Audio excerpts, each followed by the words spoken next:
Hey, what's going on? The Pro coming to you, Woo! GOP 30 show. All right. I call him GOP 30 because he's technical with it. Without him, it's like we went complete missions. And we came up in the X, man. When you came up in the X, you had to go on missions at the younger age. It's a survival. It's like you gotta eat or be eaten. We from that era, that terror squad era. We from the era I came, KRS One, you dig? So, you know, we just put a spin on it from a BX point of view, especially when it's from the heart. You came up, you fortunate, you blessed to be, all praise due the Most High, should have stepped first and foremost.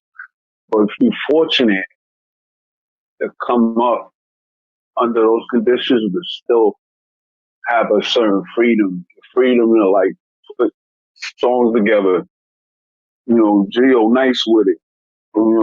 First person I ever seen were four turntables in sync, like you had it on a trackboard or something. Now, these people And don't then know. four, Evo, these people don't know. You know what I'm saying? This new generation, everything is so digital. You know what I'm saying? They could freaking play with 20 turntables and it does the job for them. It's all AI.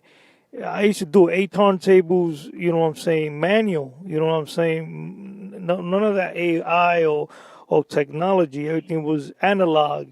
And you know what I'm saying? Dropping needles, playing the records upside down, all these crazy stuff. You know what I'm saying? Having all 8 turntables out in Richie's and DJ Blast. so what made you, what song, but what made you, like, who put you on though? What made you Oh, just like, Africa Bambata, bro. 174th and Zulu Nation. Way back in the nation, bro. That shit came from the nation. I was like 11 years old. I bought those records, man, and forget about it. Everything we just history, legendary. That's all it is, man. You already know, Evo.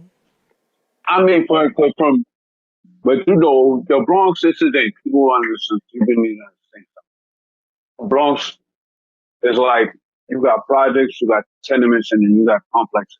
Like, J tenements, you know what I'm saying? And, it's like, I'm project, so on on his little strip where we was prone to be at, that's where to get money dudes. You couldn't just be there. You know what I'm saying? You couldn't not just be there. You had to be somebody. To be like on Gio's side, you had to be somebody to even, parlay. So it's like when it came down to it's not to say that it was safe, but when it came down to like, yo, we gonna group up, we gonna make the best of the night. Yeah, but in my case, when it comes to the projects, you feel me? I always walked through the projects and never had problem, and I was only like 11, 12, 13 years old, but it was because the Zulu Nation people's party. You know what I'm saying? If I was, I was in the gang, you know, and being in the gang, you know what I'm saying? You got all these people from the projects. So when they see me, they already know that I wasn't bothered at all. You feel me? I used to pass through there, went all the way to 169 when they used to throw the block party in Park Avenue. I don't know who the hell was DJs back there. I just know they were Jamaicans and and whatnot. You know what I'm saying? And then you had more more down. It was KRS up in Fulton and over there in the facility. You know what I'm saying? And whatnot. And then more further down, then you start reaching you know what I'm saying, cross like Boston Road and Morris and towards Trinidad. And Trinity, whatever, not Trinidad, Trinity. That's when you got Fat Joe and whatnot. You know, it's still, Yeah, mind you, not to throw it out there like that, but we did go to the same junior high school yeah, ever. Me, and your man Joey Frizzle. So the KRS One, it's like you I said got a something. story for you. Okay, hold up. Hold on. You said something about KRS One. The thing about it, son, said something. This is my thing. That was my introduction as far as, lyrically, like nobody really didn't know about the Bronx until Kenny Buck. It states in itself, KRS One. He won. Like, you know what I'm saying? He proved at that time he won. KRS One. Out the gate, that was me. Like, you had to be lyrically sharp enough to like, cause he gave you the streets to the point where you could be somewhere else, but you felt like you was on a block that day just for listening in joints. You know what I'm saying? Love to meet you. You know what I'm saying? It's like I see people who couldn't help but to bump that. They couldn't help it, and you had like Rakim knows. I got to salute him. You know what I'm saying? Like for that was another thing for people. That's the first time it was the people that's talking about you. When you got somebody that's at the top of the pivot with Rakim, and he's like, "Yo, you talking about you? Like what? Give me a demo." I still got the dollar bill though, fam. This the thing. I still got the dollar bill. The dollar bill pulled out. I seen niggas like, niggas like, yo, let me get Yo, something right on time. let me tell you the story about. Let me tell So these people the story about DMX. DMX. This isn't Jimmy Jazz. I used to work in Jimmy Jazz up in Fordham Road clothing store. For those that are not familiar, that's a clothing store. So I'm here chilling, and everybody's doing their job. DMS comes in there like mob deep, like I'll say a little over 5 people, you know what I'm saying? And the people he was around, it wasn't small niggas either, you know what I'm saying? He was big, large Puerto Ricans and blacks, you know what I'm saying? Like large people, you know? It wasn't no average dude. It was no little dude in there. No average dude. So he comes, he's walking around and shit. So he comes, he says, yo, let me get, he got a pair of the Timbs. And everybody just look at him, you know what I'm saying? My other boy that works there, the employee and everything, when he talks, and we looking at him, the scars and everything, I'm like, look, we really just looking at him like puzzle, like what the fuck he's doing here? Like, we surprised, you know? So he comes out and pull out a platinum Visa, you know what I'm saying? Those black cards. So my boss comes and tells my boss comes and tells me, can I have an ID? Can I have an ID? So he comes out, he got pissed the fuck off. He said, yo, you don't know who the fuck am I? You don't know who the fuck am I? where you been? And that was hilarious. I can imagine. That was hilarious because you don't know that song. He came out a song like that. They don't know who the fuck am I, right? So he dropped that song a week after. He dropped a song a week after that accident with my boss. He got pissed off. He threw the Timbs in. He walked out, and he just came out and created that song, fam. That was ridiculous. That was funny. I can I got stories, imagine. bro. We got stories, man.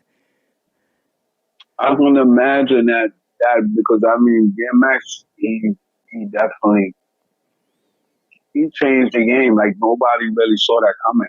So by the time it hit, it was already DMX. One more time. it was already it Oh was too man. late. You know what I'm saying? There was no denying it. So, You know who really but changed the rest in game? peace, rest in Nah, peace, nah, rest you in peace, fam. dear. No lie. Rest in You know who peace, changed the respect. game? I mean, changed the game in the '90s when it hit '90s after Run DMC and all these cat L Cool J, you know what I'm saying, and some other dudes. Yo, that shit was Rakim, bro. When Rakim came out, those bars had niggas just repeating after repeating, and just looking at each other like, dang, what he just said that? Like when he came, he changed. He was the one that changed the game. From there on, you started seeing mad people, bro, doing that East Coast. You know what I'm saying? Throwing strong ass bars. Like the bars wasn't like that before. Like when he came out with those bars, that's he changed the game, the hip hop. You know what I'm saying? But I'm not talking. See, there's like different generation. I'm talking about you got that old school. You know what I'm saying? Swing, that disco type old school, and then there came more that more mental aspect. And then when the you know what I'm saying late '90s, you know what I'm saying, that's when that shit started coming out, the gangsters and all that. You know, but he was the he people think it was the West Coast that changed. No, my family, it wasn't no damn West Coast. But matter of fact, Tupac, he was from the East Coast. You feel me? He brought the East to the West. You know what I'm saying? People, come on, man, wake the hell up. Where y'all from? From the BX, boy. And the thing about it is, I gotta get my hat. I gotta like set my hat to Slick Rick. Once upon a time, not long ago, when people Yeah. wore pajamas and lived lifestyle, I, re- I, you know, I, I, sir. I I remember I'm here in Fulton, right? And I'm mad young, you know what I'm saying? I come in, they borrow some speakers off of me because they want to do a block party. So they borrow the speakers. This is up the block, you know what I'm saying? Cochono Pool up the block, right across the street. That you know what I'm saying? Where Gregory and Louis used to have the drugs, and they used to be right hiding right around the corner when they was to selling their dope back in the days. So you know what I'm saying? When they shut down at the afternoon and the night, so they started to throw a little party. So when we throw a party, guess who the hell shows up? Lottie Dottie. We like to party. Yo, Slick Rick showed up and he killed it. Everybody loved it. He killed it, and you got the human beatbox. You know what I'm saying? And we just chilling, and we actually with one of my boy, I think it was June. Matter of fact, it was June. God bless the day. Come and asked him, listen, what brought you over here? He said, nah, we like to pass around and shit, check out the black party and rock. You know what I'm saying? We like to rock in the mic, just going around and just smashing jams. You know what I'm saying? Block parties and all. You know, all right, cool. See, see, that's the thing. The difference between then and now. Like now, with everything being everything, can hip hop be revived? You know, to the point where it's like the the artistry of it, because it's refreshing and exciting.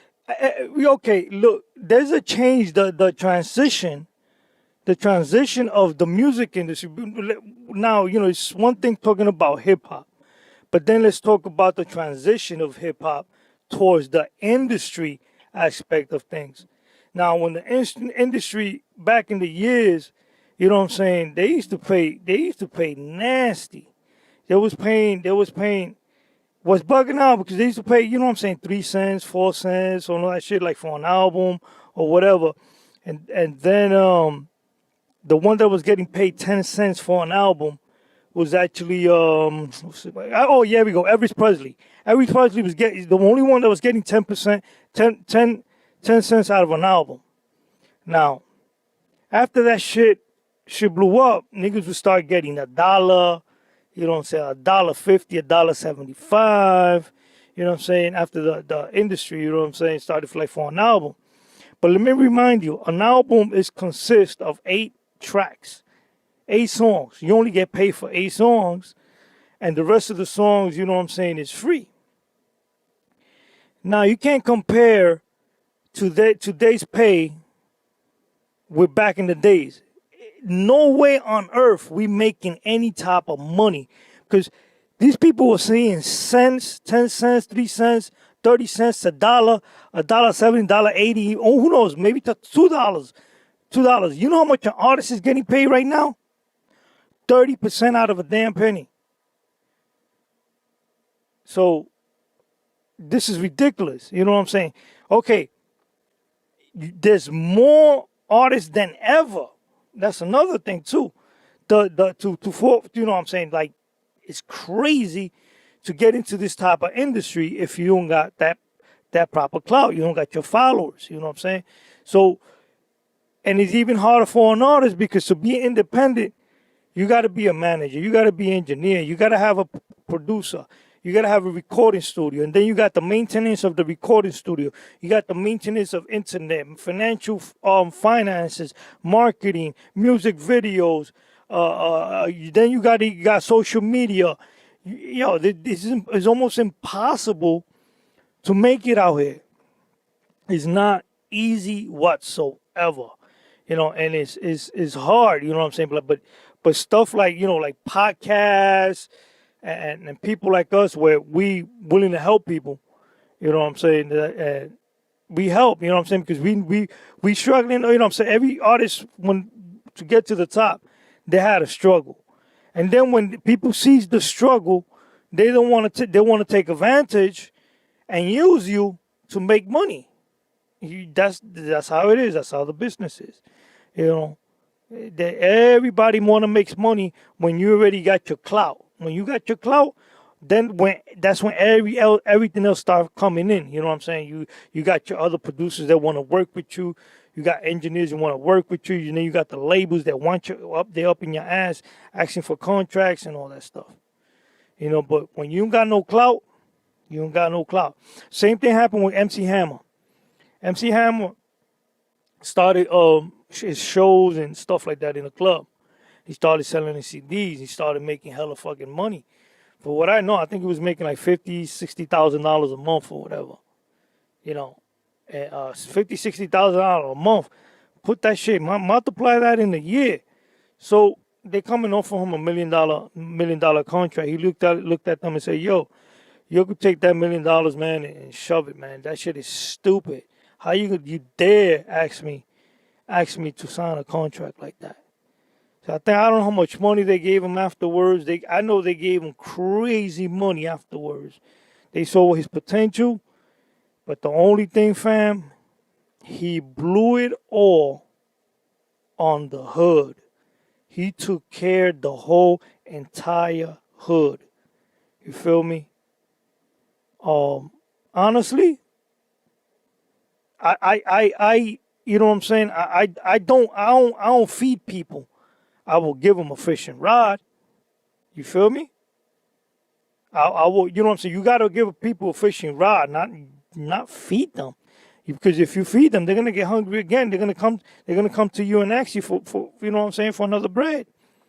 For bread. So you gotta, you know what I'm saying? The only thing I could say, get a business, open a business, put them to work in there, make them own, you know what I'm saying?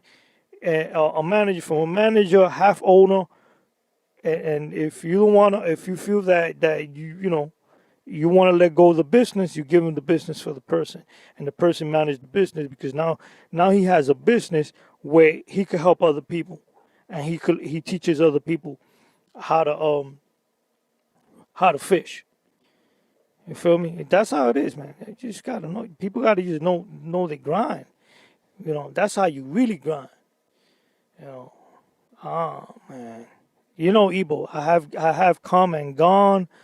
You know what I'm saying? From riches to rag to riches, to hoe to bitches, to bitches to hoes, and the story goes on. But anyway, um, I don't know what you For think it to be, about that. for it to be at a, how can I say? Because I want to say it right. People, no, people. When it comes to rap in general, it's like let's really look at what's going on. These niggas get like a whole shit pushed back over things that settle with songs, so where it's people getting paid for this after the artist is gone. So where it's like it's so back to back. It's scary that could be the norm. And if that could be the norm, then what's the next step? Then come in and we gotta do that to sell records. We gotta do that to get clout. And I'd rather not do it.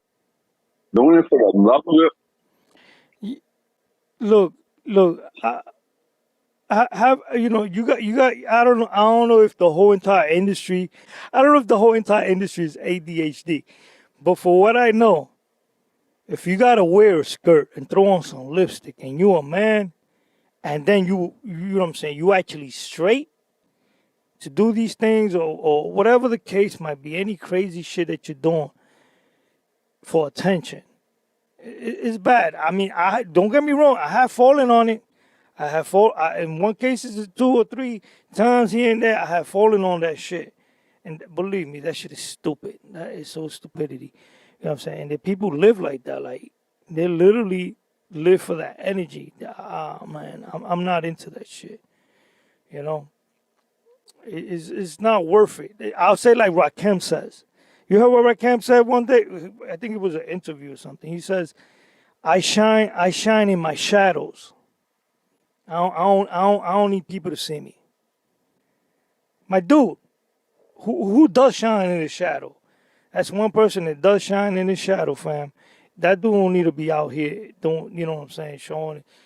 He ain't up in social media like that. It's a message though. You know, a person like should just be open to the message. The messenger is just doing his job, but the message in itself is what it's about. What you bring it to the table. Yo, you believe that we just passed 23 minutes talking? Unbelievable how time flies. For real. Time got wings Yo, on it, bro. we're gonna cut it here. We're gonna bring this subject up again tomorrow. Alright. Tomorrow. Should be a Yeah. Jill over Annie, here. you know what I'm saying? Alright, man. Evo, do a little freestyle for us. A little freestyle, You something don't on feel like it? top. Niggas say that I never did it on the block when I did. Saw the hustlers when I was a kid. But my Lord, I locked up, watching do bad in my system. My mom saw it down with the crown. No, call it the queen from the boogie down. GOP 3-0, you know how it goes. Can't do this, man. I Saying your can't do this name, this freestyle shit. Shit ain't me. I gotta write. You know what I'm saying? I gotta think before I talk. I gotta write it. I can't do it like this, fam. Nah, I can't do it. For me to be freestyle, I gotta be mellow. I think I gotta get some Brogial or some Bacardi or something. Yo, all right, people, man. We let y'all go, and thank you for listening. Hopefully, you catch up the next time on the subject. One, everyone. Woo! Good. Alright, people.